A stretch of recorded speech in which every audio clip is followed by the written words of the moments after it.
All right, guys, we're going to talk about the bench press. One of my very good friends had a request of, hey man, I got some people that are trying to get it and they're just not getting it. And that makes sense because, basically everything you do in a weight room, most of the time, you're really only moving one way, right? When we bench, we lower and press in one direction. When we squat, we lower and stand up in one direction. The bench press is a different kind of motion for a couple of reasons, but I think the hardest thing is it's not actually a press. We call it a press, and when you're looking at someone do it, it certainly looks like they are pressing the weight, but that's not really what's happening. I'm going to go through a couple different details that there's a lot more I could put on there, but I think that even 7 is a lot to ask. So the key point before I get into these details is, for anyone that is currently struggling to really feel that bench press work, you are probably trying to push more than you are trying to twist. The key thing to understand, when you're twisting a joint, you are dissipating more force. So at any spot of the lift that feels like you're being stuck, most of the time we need to figure out how to rotate more to get under it. So I'm gonna run through a couple bullets, and then the next part of the clip, I'm gonna show some demonstrative versions of it. I am by no means some kind of world-class bench press or something, but I do all right. I weigh 210, I can lift a 175 kettlebell pretty easy overhead, around 200 on a barbell, not so bad. Maybe if I decide to stick with it one day, I'll actually do something really worth talking about, but at least I can tell you I've been doing this lift for almost 20 years. I feel that it has done a lot of good things for me. It's worth your time to figure it out. So number 1, and I know you probably can't see that here in my barn, but there's more for me than for you. Okay, eyes on the weight 100% of the time from the start to the finish. So when people tend to struggle with the bench press, one of the first things you'll notice is that they are turning their eyes somewhere other than wherever the weight is. So presuming I'm lifting left-handed, from the moment I rack my weight, I will have my eyeballs on this hand the entire time. And guys, when I say eyeballs on your hand, you have to actively focus your attention, and this is why. We'll just try a quick little experiment. If I'm looking at my hand and I start to move away, I want you to just pay attention to my hand and my wrist right now. When I look up past the hand, you see what just happened? When I look down at the ground, do you see what happens? When I look forward, right? You're going to lose control of the weight really quick when you're not looking directly at it. From start to finish, until you have the weight safely back down the ground, keep your eyes on your hand. Elbow needs to be low and back. And there's 2 things connected to this. So for good execution, I really want to have it where my elbow is behind my hip and as low as I can get it. Now, I'm a taller person. Some people who are shorter might have a slightly different starting position, probably a better one, right? Better levers. But the more that you can get your upper arm resting on your back at the start, the better you're going to do. Now, the more forward the weight is at the start, the worse you're going to do, like terribly worse. Connected with that is you are not going to succeed learning this lift with a lightweight. All right, so if you're a man and you can pretty comfortably push a 70-pound kettlebell or dumbbell overhead, and you're trying to learn the bench press and you go grab a 44-pounder, it won't work right. And it won't work right because you need to have enough weight to bring this into a position that the contraction of your upper back locks the upper arm in place. A great way to just first get started bench pressing is just to put a shitload of weight in the hand and just get comfortable being able to stay right here and just support it. Because if you can't get it started, it's just never going to go. This is not the kind of lift that when things start to go awry, you just get mad at it and give it all you got. There's too much coordination required. Okay, you need to twist as much as possible. And when I get into showing demonstrations, that'll make more sense. But the big thing is, when you see someone doing a bench press, what they're not doing is they're not bending sideways. That is its own kind of deal. We call that a side press. A side press It's both way stronger than a military press, but then again, it's way weaker than a bent press. So most guys, if they're well trained in all the kinds of presses, they can probably side press, man, 10 to almost 20% more than they can strict press, and they might be able to bent press almost double that amount. So it makes a really big difference. So the key twisting to do is I'm going to have, if you look at the orientation of my belly button, so when I sit in, I'm going to be twisting my hips this way if I'm a left-hand side, and then I'm going to twist my chest towards it. So my pelvis is turning to the right, my sternum is turning to the left for a left-hand lift, and as I start, I want to twist through this hip and through this back, and when I really want to start to lift it, then I'll turn away from it. But in the start, the twisting is a key component. Stay connected as long as possible. What does this mean? From your starting point where that arm is on that upper back, I really want to try to stay with my upper back as much as I can. This is one of those lifts that if you're like the most flexible person in the world, this actually could get harder until you figure out how much farther you need to go. So what you're playing on is the lack of range of motion that you have in retraction, extension, and external rotation. And where that limit is, you're gonna ride that groove as you start to get under the weight. And that gets into the next part. You gotta get under the weight. In a bent press, you are not moving your hand to move the weight.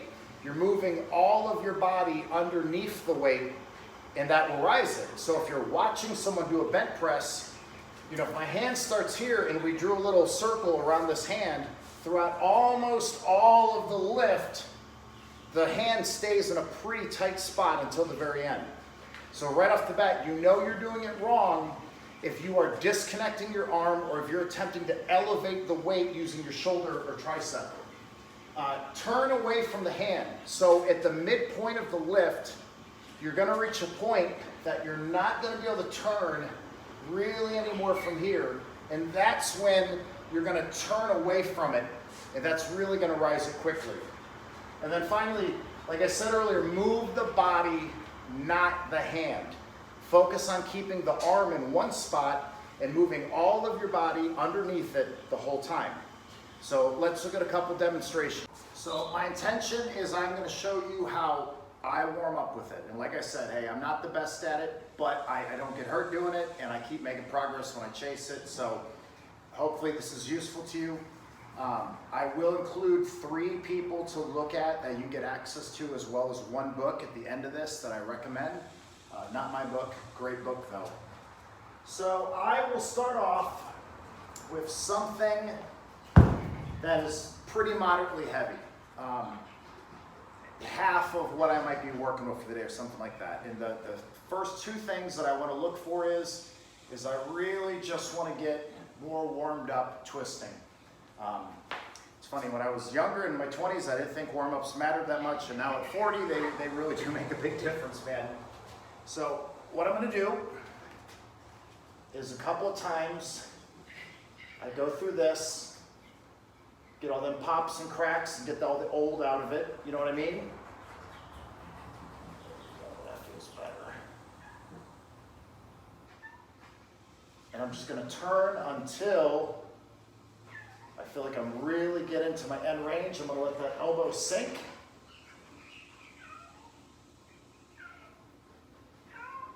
And that'll be the first preparatory exercise.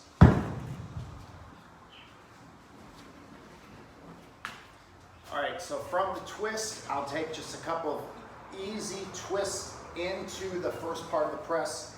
Same thing, I'm just going to use my light warm-up weight. So I want to really twist, guys. I'm twisting my hip this way, I'm twisting my sternum this way, and I'm just going to lower, come back in. Lower, come back in. Lower, come back in. If you practice those 2, you probably notice within a couple reps, you're already getting more of a vertical forearm, and you're starting to get more under the arm.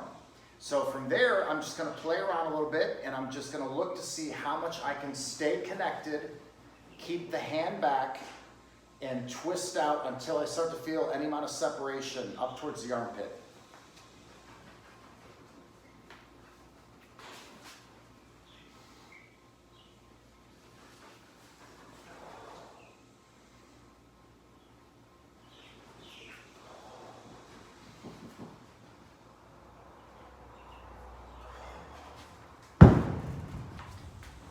Okay, now like I said in the first part of the video, if the weight is too light, it won't click right. You'll be able to do some things that won't work when it gets heavier.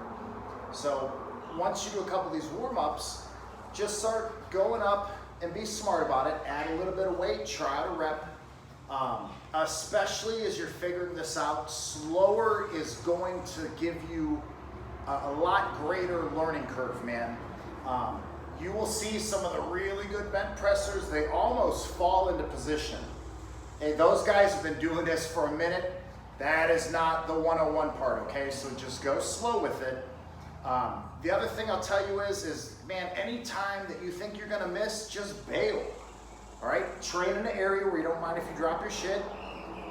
Make sure you're not around animals and small kids and other people who aren't paying attention, especially if you're using a barbell for your bench press, that's the way to do it, man. You really need like 10-foot clear zone all the way around you. That's for just everybody's safety. So I'm just gonna go up a little bit of weight, and what we should see is if I'm appropriately warmed up to and if I'm paying attention, the heavier the weight gets, the cleaner the technique will be. Why is that? Because as it gets heavier, you cannot afford to have anything out of order here.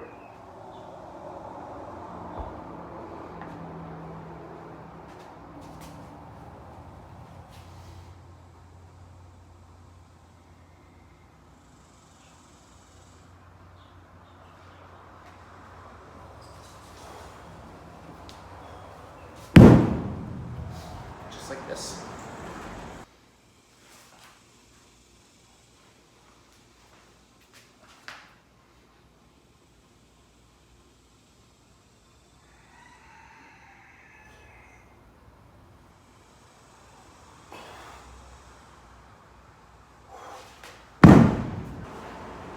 Hopefully seeing, one person going up in weights helps you see that if you compare when I did the 32 to when I did the 48 to when I did the 56, it got better each time, even though it was harder each time.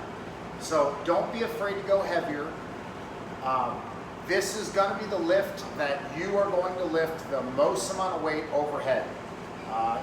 You're most likely, when you get skilled at your bench press, you probably will be able to bench press even more than a one-arm jerk, unless you're just a really, really skilled lifter. There's some skilled lifters that can probably do better. But for most of us, twisting under the load slowly will ultimately lift more weight than that really explosive jump and catch. So if you need more information, there's a couple people that I would say to take a look at. So the first one is David Whitley. David wrote what I consider to be the most comprehensive manual on the bench press. His book is called Taming the Bench Press. Hit him up on TikTok or Instagram or whatever, but he'll be able to help you get your hands on that. It's sold every day of the week on the internet. Another guy, James Fuller. James has probably forgotten more about bench pressing than I've learned. Strongman Archaeology on Instagram. James is working on his bench press all of the time. He shows many variations of it. You're going to see James doing bench presses of different kind of weights. So axles, barbells, dumbbells, thick dumbbells, kettlebells, flat hand position, standing, seated, kneeling. You're going to see James goes deep in it. And then the final guy is another guy down here in Texas now, Oliver Quinn. Oliver is a monster bench presser. I think when he was weighing around the 195 mark, he was pretty easily doing in the 230, I think that's pretty great to be lifting over body weight. So check those three guys out. All of them excellent bench pressers, excellent teachers of the bench press. Hopefully you got something out of this. And if you have questions, man, just dig in and take a look around. You're gonna see different styles of bench pressing. when you see a different style, go try it out. Go find out. Maybe what that guy shows fits your body more than the way that I do it. I'll tell you, the way that I bench press has changed over the years. Probably a combination of where I'm more flexible, where I'm least flexible, where maybe I'm stronger today or was stronger then. And I think the thing about it that really keeps it fun, it is one of those lifts that it's pretty predictable that you'll add an appreciable amount of weight over a year if you chase it. So seeing a 25 to 40 pound gain on a bench press over a year, I can totally imagine that. Whereas if we're talking about strict press, who in the world is doing a 40 pound gain in a year, right? So a great lift, it requires coordination and timing. It will increase your confidence to put so much weight overhead. And I just think it's fun. So hopefully you all enjoyed this.